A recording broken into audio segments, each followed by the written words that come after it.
అందరికీ నమస్కారం అండి. అంగదుడితో రాముడు రాయబారం ఏ విధంగా పంపాడు అనే అద్భుతమైన రామాయణ ఘట్టం గురించి ఈరోజు తెలుసుకుందాము. ఈ చిన్న ఘట్టం వింటే రామాయణం 100 సార్లు చదివినంత పుణ్యం కలుగుతుంది. కనుక ఈ మహోత్తరమైన ఘట్టం గురించి విని ఆ శ్రీరాముడి యొక్క కృప మన మీద కలగాలని కోరుకుంటూ, రావణుడి తాత మాల్యవంతుడు రావణుడితో, దేవతలు ధర్మం వైపు ఉంటారు, యుద్ధంలో విజయం కూడా ధర్మం వైపే ఉంటుంది, రాముడికి సీతమ్మను అప్పగించి యుద్ధం మానుకో అని చెప్పాడు. అప్పుడు రావణుడు, చేతిలో పద్మము లేని లక్ష్మీదేవి ఎంత అందంగా ఉంటుందో అంత అందంగా ఉన్న సీతను నేను ఎలా వదులుతాను? రాముడు గొప్పవాడే కావచ్చు, కానీ నేను కూడా సురాసురులను ఓడించాను. అందరూ నాకు నీతులు చెబుతారు, కానీ నన్ను ప్రోత్సహించే వారు కనబడడం లేదు. మీరందరూ బుద్ధిహీనులు.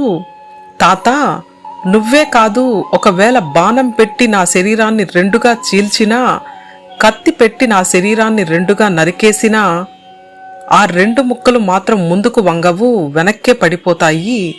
ఒకరి మాట వినడం నాకు చేత కాదు, ఇది నా స్వభావం అని చెప్పాడు. అటుపక్క రాముడు లంకా పట్టణాన్ని చూద్దామని సువేల పర్వతం ఎక్కాడు. అప్పుడే ఎదురుగా ఉన్న అంతఃపురంలో రావణుడు విశేషమైన మాలలు వస్త్రాలు వేసుకుని బయటకు వచ్చాడు. అలా వస్తున్న రావణుడిని చూసిన సుగ్రీవుడికి ఆగ్రహం పెరిగిపోయింది. ఒక్క దూకు దూకి రావణుడి మీద పడ్డాడు. ఇద్దరు పొడుచుకున్నారు, కొట్టుకున్నారు, రక్తాలు కారేట్లు గుద్దుకున్నారు. ఇంతలో రావణుడు మాయలు ప్రదర్శించడం మొదలుపెట్టాడు. వీడు మాయా యుద్ధం చేస్తున్నాడు, ఇలాంటి మాయలు చేసేవాడితో నిజాయితీగా యుద్ధం చెయ్యలేము, ఇప్పుడు ఇక్కడే ఉండటం మంచిది కాదు అని సుగ్రీవుడు ఎగిరి మళ్ళీ రాముడు పక్కకు వచ్చేశాడు. అప్పుడు రాముడు అన్నాడు, ఓ సుగ్రీవా, ఇలా నువ్వు వెళ్ళిపోయావే, నీకు ఏదైనా అయితే నాకు సీత ఎందుకు, లక్ష్మణుడు ఎందుకు, భరతుడు ఎందుకు, శత్రుఘ్నుడు ఎందుకు? నేను మనసులో ఏమనుకున్నానో తెలుసా?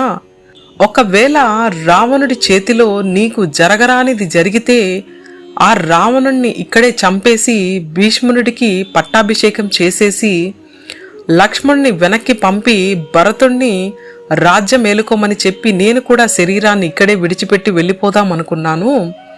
నువ్వు లేకుండా నేను ఒక్కడిని మాత్రం వెనక్కి వెళ్ళకూడదని నిశ్చయించుకున్నాను. ఇంకెప్పుడు ఇలాంటి సాహసాలు చేయకు అన్నాడు. రాముడు మాటలు గౌరవిస్తూ సుగ్రీవుడు మౌనంగా తల వంచుకున్నాడు. తర్వాత అంగదుడిని పిలిచి రావణుడు దగ్గరికి రాయబారానికి పంపాడు. రాముడు అంగదుడితో, నువ్వు ఎందరో మహర్షులని బాధలు పెట్టావు, ఎందరో స్త్రీలను అపహరించావు, నువ్వు చేసిన పాపాలకి దండన విధించడానికి నా భార్యను కూడా అపహరించావు, కాబట్టి నీలో చాలా తప్పు ఉంది, అందుకని నిన్ను నేను సంహరించవచ్చు. ఆ కారణంతోనే ఇవాళ లంకా పట్టణానికి వచ్చాను. ఏ దేవర్షులని రాజులను నిష్కారణంగా వధించి పంపించినావో ఆ మార్గంలోనే నిన్ను పంపిస్తాను. అంతఃపురం విడిచి బయటకు రా అని రావణుడికి చెప్పమన్నాడు. అంగదుడు వెంటనే వెళ్ళి రావణుడికి ఈ మాటలు చెప్పాడు. ఆ మాటలు విన్న రావణుడు ఆగ్రహించి తన సైనికులతో అంగదుడిని పట్టుకోమని చెప్పారు. ఆ సైనికులు అంగదుడిని పట్టుకోబోగా అంగదుడు ఆ సైనికులతో సహా పైకి ఎగిరి ఒళ్ళు దులుపుకున్నాడు.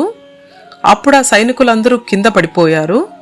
అంగదుడు వెళ్ళిపోతూ రావణుడి అంతఃపుర ప్రాసారాన్ని ఒక్క తన్ను తన్నాడు. ఆ దెబ్బకి ఆ ప్రాసాదం ఊగి కదిలిపోయింది. జై శ్రీరామ్.